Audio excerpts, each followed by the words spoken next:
What's up, everybody? This is Dr. Nick with Leverage Media, and welcome to a very special episode of the Ask Dr. Nick show. We have a coronavirus special show, obviously, since that is all the talk and all the worry right now.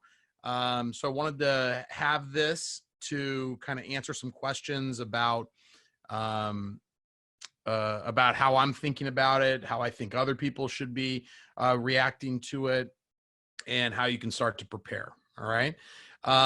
So if you have any other questions other than the ones that I'm about to cover, be sure to reach out to me. Ask Dr. Nick. Just do hashtag Ask Dr. Nick on either Facebook or Instagram, and I will make sure that I get to it. All right. So let's hop into these. Let's see. Where did they go? Oh, hold on one second. Forgot that I wrote them here. All right. Number one, how should I communicate with my patients?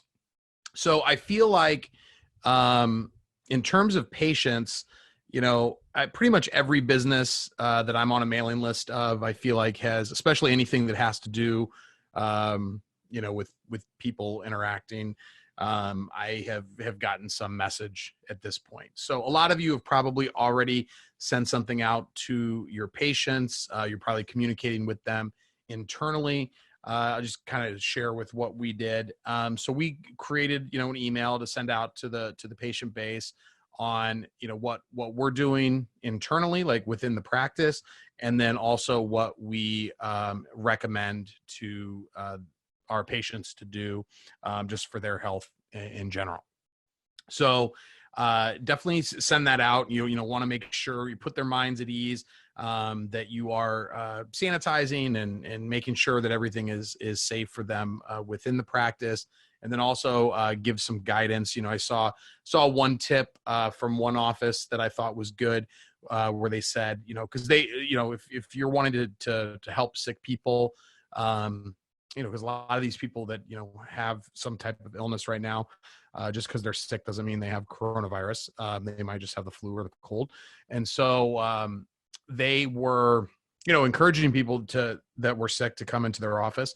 And they said to text them when they got into the parking lot, and that they would just open up a room and allow them to get right in and get right out, so they weren't lingering and hanging out in the office too much. So we actually were talking about trying to figure out different areas that we might be able to adjust. We have 2 doctors, so we might be doing separate areas for them. So they're just depending on your situation, kind of what your philosophy is in terms of whether you want sick people to stay home, whether you want them to come in, just be sure that you are, that you're communicating that with your patients in the office, as well as, on social media and potentially on your website, and also on email.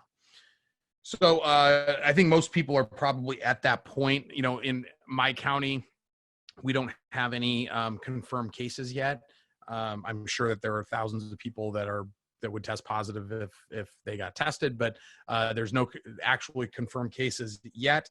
But they still are taking like emergency actions, I think, to basically flatten the curve and try to spread out the cases a little bit. So anyway, communicate with your patients, be very open, and explain to them kind of what the plan is. All right, number 2, how should I communicate with my team about coronavirus? So I mean, with your team about coronavirus, I would say, basically the same thing. Obviously you're having team discussions. What I would rather focus on when it comes to the communication with the team is, you as the leader need to be looking, always, there's an analogy where, if it were a ship, if your business was a ship, the team members are down, making sure the ship runs. They're like below deck, making sure things actually happen. You as the captain, you as the leader need to be up above deck and looking out, a mile into the distance to see what's coming up next. So we can all have, our rosy glasses on and assume that everything is going to be normal and that things are going to, go back to normal sooner rather than later, that normal life won't be disrupted as much as it seems like it's going to be. It seems like the disruptions right now have been mainly big gatherings of people. I don't know if it's going to get to a point where it's like Italy, where they're closing everything down, other than like pharmacies and grocery stores.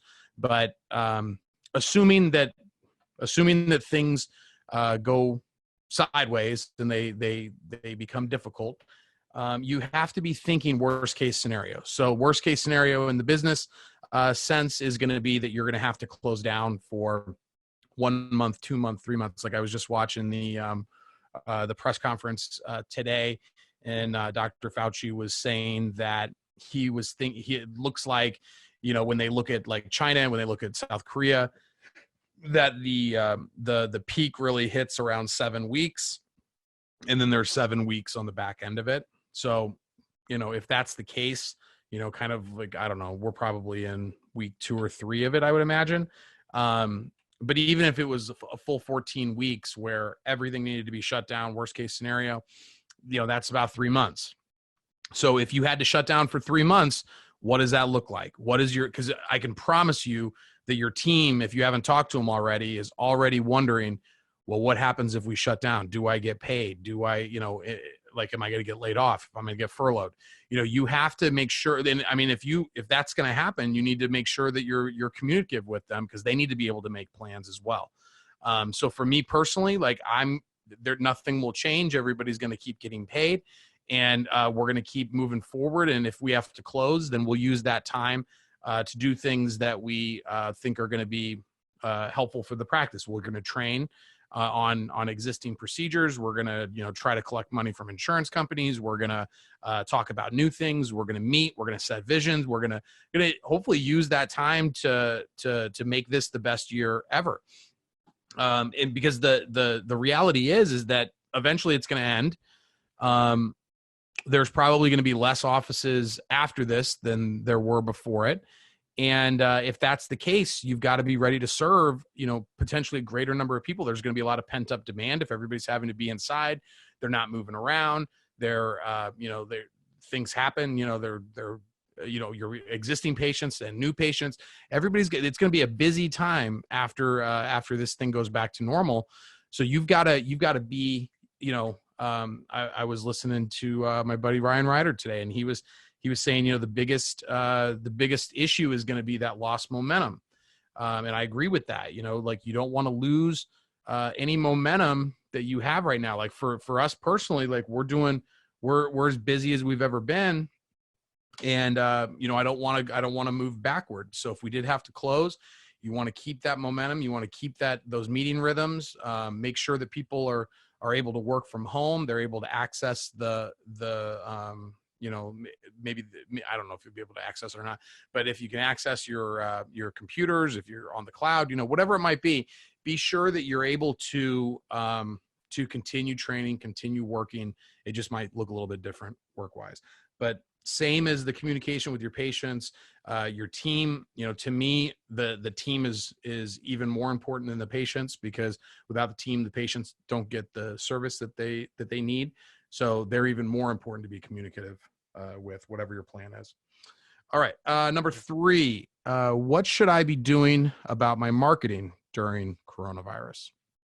So I made a video about this yesterday, and I think it posted, if this posts on Sunday, it posted on Friday. The way that I'm thinking about it is until things really turn sour, until people just aren't leaving their house and businesses are closing, until that happens, I'm full speed ahead. I actually got a message from a client today that loved his attitude. He's like, hey, with more eyes on social media, like, let's up the budget. I 100% agree. Like, be more aggressive right now while people are stressed, while people, because as we know, when people get mentally stressed, that shows up physically. So people are probably looking for care right now, especially if they are thinking that they're going to have to be, quarantined for a while. They're going to take care of what they need to take care of right now. So I would be marketing more. As things start to close, as people start to stay home more, I would probably shift my marketing. So if you've got, let's say, 3 types of things that you're spending money on, you're pushing your content out, you are running some type of Facebook ad, and you're running Google ads, I would shift a lot of that Facebook ad money into either putting more content out, or I would shift some of that money into Google ads. The reason I say Google ads is because it's pay per click versus pay per a cost per impression.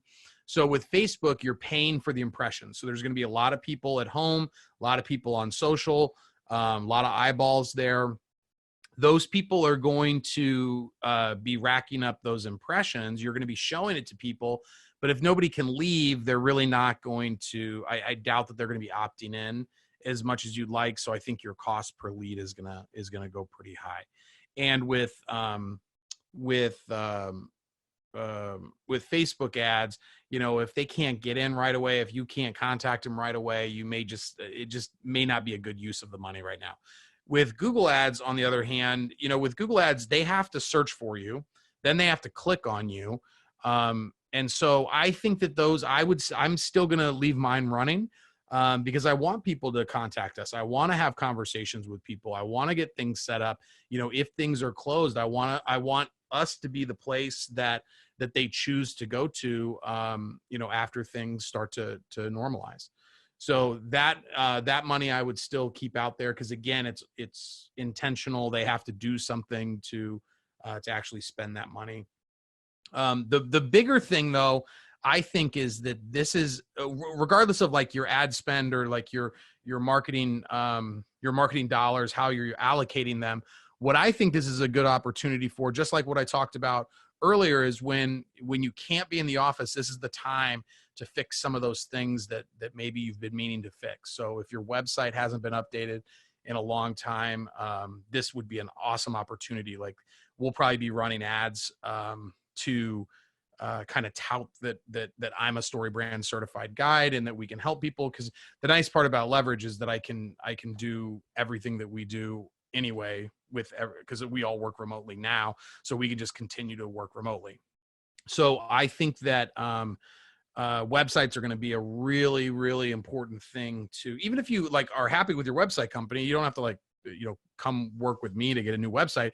But like, if you're, with one of these companies that you can make changes to it, like if you're paying a monthly fee, like you can give them edits or you can do an overhaul, but this would be the time to go through your website, simplify it, make sure that it's built for a mobile environment, make sure that it's built for conversion, and look at the pages, make sure that like what is actually said on there is what you want to say. I look at so many websites every day that I think that it's the first time that they're looking at their website in years. So this would be an awesome opportunity. I think this would be the biggest opportunity for chiropractors out there to really step their website game up if things do need to close. Trying to think, content creation. This is an awesome time to be spending some time, whether it's with you or your team, associates, whatever it might be. This would be a great time to be shooting videos. A great time, like, you and a couple of people could get together at the office, shoot a whole day's worth of videos, and have, months worth of content. You could be writing blogs from home. This is a great time to be stockpiling a lot of content that you can utilize once things get back to normal. All right. Let's see. I'm trying to think if there's anything else on marketing. No, that's probably it. That's pretty good. All right. Number 4, one other thing is, like, I would also go through the rest of your online presence, your Google My Business page, your Facebook page, your YouTube channel, your Instagram, and just see if there's anything that just needs to be updated. Just use that time to really just go through it with fresh eyes. Look for good examples, look to see if there's anything else that you can do there. And that'll also be projects that you can give to people. Like, hey, you're going to be in charge of YouTube. Like, watch some YouTube videos on like how to make it a great channel. Like, how to make playlists, or how to do the banner image, or, just there's all kinds of like little tech things that you're never going to have time to do. Unless you have like just a bunch of free time like this.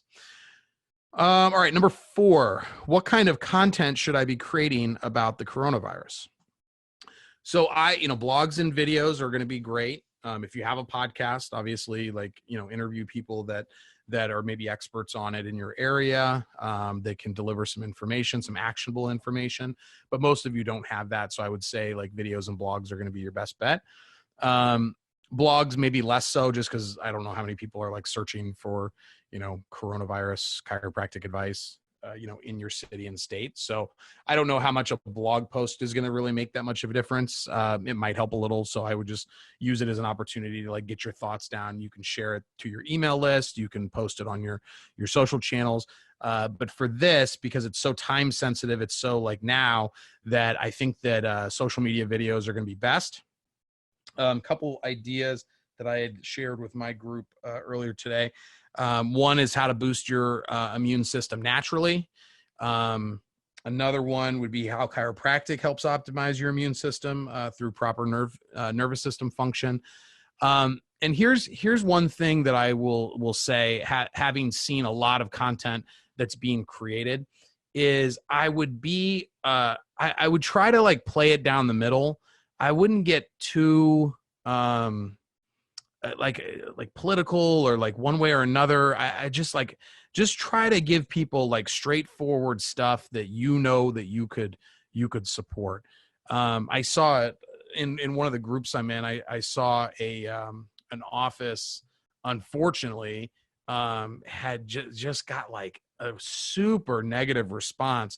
She I think it was an image that she posted, but it was something about how like coronavirus had this many cases and this many deaths, and it was like a like a panic, and then she put the number of like ADHD and autism cases, and that there was no panic. And the point is that she was trying to say, at least the way I understood it, that she was trying to say that there should be more of an urgency with autism and ADHD and neurological disorders. And people in her community did not take it that way. They took it that she was comparing people with autism to corona. I mean, the stuff, like, it just didn't even make any sense, like what they were talking about. But she got a ton of like negative reviews on her Facebook page.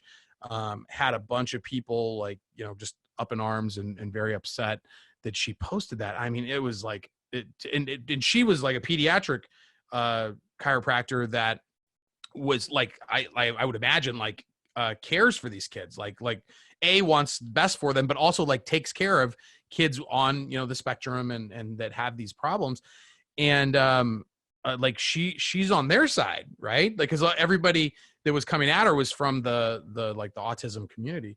And so there's just a lot of like fear. There's a lot of panic out there. So I would strongly recommend that if you are creating content, that you make sure that it is, I don't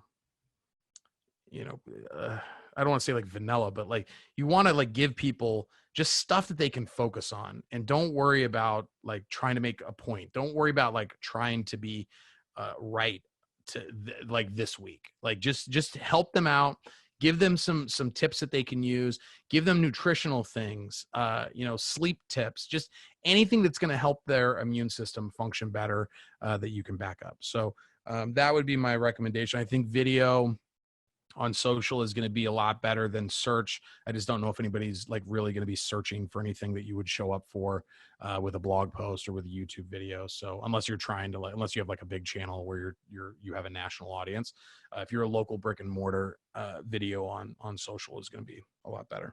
And you could do like, you don't have to have a podcast to do an interview with somebody. You could do a Facebook Live and have other people on, talk about just experts, if you know anybody, especially like somebody like in public health, just trying to give people information that they might not be able to get anywhere else. All right. All right. Number 5, what are you going to do if you need to close the office? So I talked a little bit about this earlier, but I will, I'll look at it as an opportunity. I always always try to find the bright side of crappy situations. And it will not be great to have to close. But as soon as that decision is made, I'm going to be excited that we're closed, right? Like I don't want to, but as soon as it is decided, I will be excited that we are closing, and I will be doubling down on all the things that we don't have time for, right? And so we'll be training on new stuff. We'll be going over other like scripts that we use or procedures that we use. We'll be talking through things. We'll be meeting. We'll try to collect more money. There's a million things that we could be doing to improve the office once we get back. We've got a lot of momentum right now. We're doing really well. And I would want to use that time to make sure that we're doing even better when we come back, and we come back on fire, ready to serve. So that's what I'm going to be doing if I do need to close the office. And I would recommend anybody else thinking about it that way as well, as use it as an opportunity to just get better at your craft. So I hope everybody is staying safe, is being healthy, is helping other people stay healthy, help serve your community, be a positive light for these people. There's so much negativity and fear right now that I think that, we as chiropractors just have such a unique opportunity to really speak truth about their health and about their immune system and about how their bodies function. And just to be a really good example. I think, being a positive example is half the time, or is like half the battle. I think that is just couldn't be more important right now when people are really looking for inspiration, looking for leadership. And so I hope you can be that. So if you have any other questions about this or anything else, hit me up on Facebook or Instagram at #AskDrNick, and we'll see you on the next episode.